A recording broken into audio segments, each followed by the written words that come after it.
On entend de plus en plus parler de la violence chez les jeunes, et ça fait peur. On voit des histoires aux infos, des ados de 14 ans, parfois même plus jeunes, qui deviennent incroyablement agressifs pour des raisons futiles. Une cigarette refusée, un mauvais regard, et ça peut dégénérer en règlement de compte avec une violence extrême, à coups de barre de fer.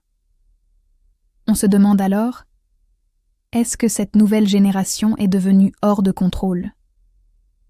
Faut-il avoir peur de nos propres enfants, de nos propres ados? C'est une question complexe. Est-ce un problème d'éducation, de société ou autre chose? La violence a toujours existé, mais aujourd'hui, elle semble plus visible, plus intense. Qu'est-ce qui a changé? Et surtout, comment peut-on inverser cette tendance? Dites-moi ce que vous en pensez dans les commentaires et abonnez-vous pour qu'on continue cette discussion importante. Aujourd'hui, on va aborder une question qui me trotte dans la tête et qui, je pense, vous préoccupe aussi. Doit-on avoir peur de nos enfants? En tout cas, de la jeunesse actuelle, c'est une question lourde, je sais. Et quand on allume la télé ou qu'on regarde les actus sur Internet, on est bombardé d'images choquantes. On voit des histoires de jeunes, parfois à peine ados, impliqués dans des actes d'une violence inouïe. Des règlements de compte qui tournent au drame, des agressions pour un oui ou pour un non, pour un mauvais regard ou une cigarette refusée. Et ça fait froid dans le dos. On se dit, mais qu'est-ce qui se passe? Comment un jeune de 14 ans, ou même moins, peut-il en arriver à frapper quelqu'un avec une barre de fer? La première réaction, c'est la peur. Une peur viscérale pour notre propre sécurité, pour celle de nos proches, et aussi une peur pour l'avenir de notre société. On se demande si cette violence est vraiment une nouveauté, si la nouvelle génération est fondamentalement différente, plus sauvage que les précédentes. Historiquement, chaque génération a eu son lot d'inquiétudes face à sa jeunesse. Nos parents s'inquiétaient pour nous, nos grands-parents pour eux. Chaque époque a ses propres défis. Mais aujourd'hui, il y a quelque chose de différent. La violence semble plus visible, plus crue, peut-être amplifiée par la caisse de résonance des réseaux sociaux et des chaînes d'infos en continu. Une bagarre à la sortie du lycée, qui avant restait un fait divers local, devient maintenant une vidéo virale, vue par des millions de personnes. Cette surexposition médiatique a un effet loupe. Elle nous donne l'impression que la violence est partout, tout le temps, et qu'elle est la nouvelle norme pour la jeunesse. Alors, est-ce juste une perception déformée? Ou y a-t-il un vrai fond de vérité? C'est ce qu'on va essayer de démêler ensemble. Je ne prétends pas avoir toutes les réponses, mais je pense qu'il est crucial de poser les bonnes questions et de regarder au-delà des titres chocs. Pour comprendre, il faut s'intéresser aux racines du problème. Pourquoi un jeune devient-il violent? Les raisons sont multiples et complexes. C'est un vrai puzzle. Il y a d'abord le contexte familial. Un enfant qui grandit dans un environnement où la violence est banale, qu'elle soit physique ou verbale, aura plus de risques de la reproduire. L'absence de repères, de limites claires, un manque d'amour et d'attention, tout ça crée un terreau fertile pour la colère et la frustration. On parle aussi souvent de la démission parentale. Attention, je ne veux jeter la pierre à personne. Être parent aujourd'hui, c'est un défi immense. Entre le travail, les soucis financiers, la pression sociale, beaucoup se sentent dépassés. Mais il faut être honnête. Un enfant qui n'a pas de cadre, pas de dialogue avec ses parents, va chercher ses repères ailleurs. Et parfois, il les trouve au mauvais endroit. Ensuite, il y a l'école. L'école devrait être un lieu d'apprentissage, d'épanouissement. Mais pour beaucoup de jeunes, c'est devenu une source d'angoisse. Le harcèlement scolaire, par exemple, fait des ravages. Quand on est humilié tous les jours, rabaissé, isolé, ça peut créer une bombe à retardement. Certains implosent, tombent en dépression, et d'autres explosent en actes de violence, soit pour se venger, soit pour enfin se faire respecter. L'échec scolaire est aussi un facteur. Un jeune qui se sent nul, qui a l'impression que le système ne veut pas de lui, peut développer un ressentiment très fort envers la société et ses institutions.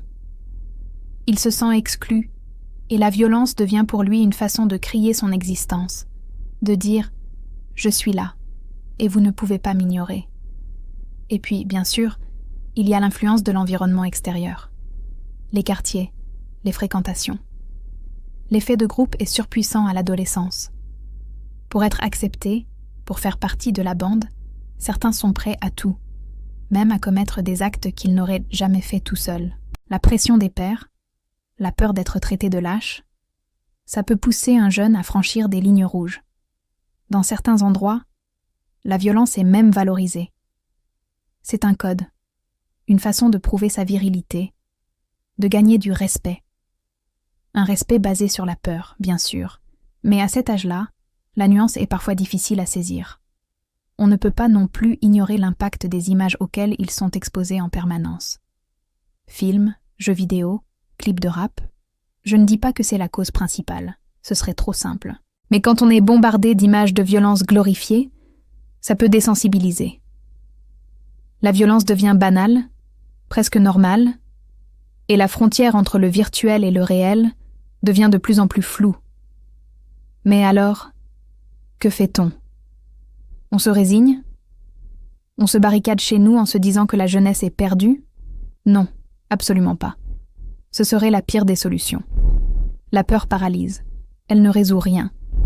Au contraire, elle creuse le fossé entre les générations et renforce le sentiment d'exclusion chez les jeunes. Si on veut changer les choses, il faut transformer cette peur en action, en compréhension. La première chose à faire, c'est de rétablir le dialogue. Au niveau familial d'abord.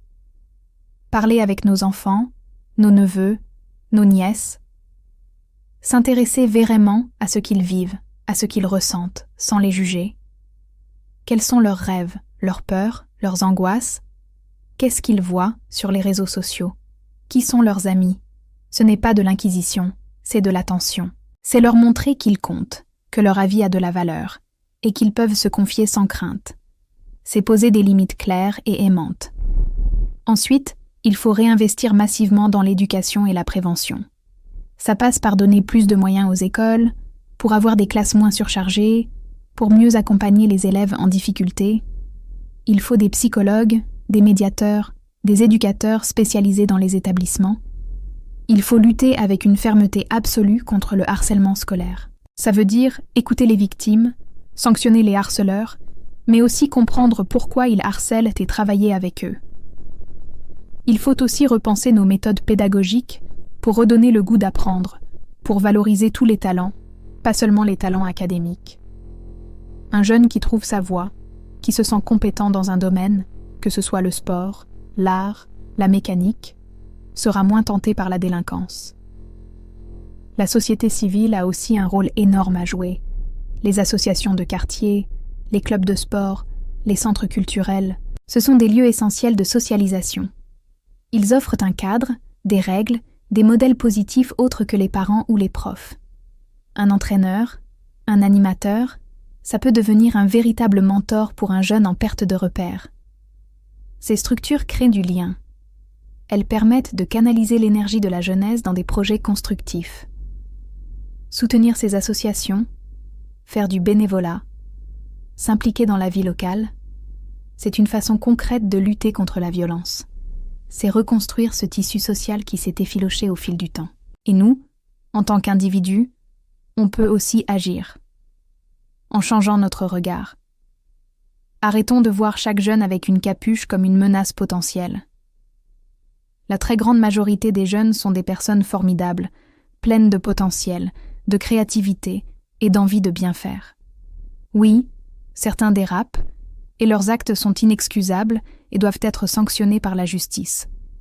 Mais ils ne représentent pas toute une génération. Stigmatiser la jeunesse dans son ensemble, c'est contre-productif. Ça les braque et ça nous empêche de voir les solutions. Au lieu de juger, essayons de comprendre. Au lieu d'avoir peur, essayons de tendre la main. En conclusion, à la question « Doit-on avoir peur de nos enfants ?», ma réponse est non. On doit être lucide, oui. On doit être vigilant, inquiet même, face à cette violence qui explose parfois. Mais la peur ne doit pas être notre boussole. Elle doit être un signal d'alarme qui nous pousse à agir. Agir en tant que parents, en tant qu'éducateurs, en tant que citoyens. La solution n'est pas dans plus de répression, même si la fermeté est nécessaire. La vraie solution sur le long terme, elle est dans plus d'éducation, plus de dialogue, plus d'écoute, plus d'amour, tout simplement. C'est en reconstruisant les liens, en redonnant des perspectives et de l'espoir à notre jeunesse, qu'on parviendra à endiguer cette violence. C'est un travail de longue haleine, un défi collectif. Mais c'est le plus important que nous ayons à relever. Car l'avenir de nos enfants, c'est tout simplement notre avenir à tous. Merci de m'avoir écouté jusqu'au bout, c'est un sujet complexe, et j'adorerais avoir votre avis dans les commentaires. Qu'en pensez-vous? Quelles sont vos expériences? Discutons-en ensemble, avec respect et bienveillance. N'hésitez pas à vous abonner pour ne pas manquer les prochaines vidéos. Prenez soin de vous et à très bientôt.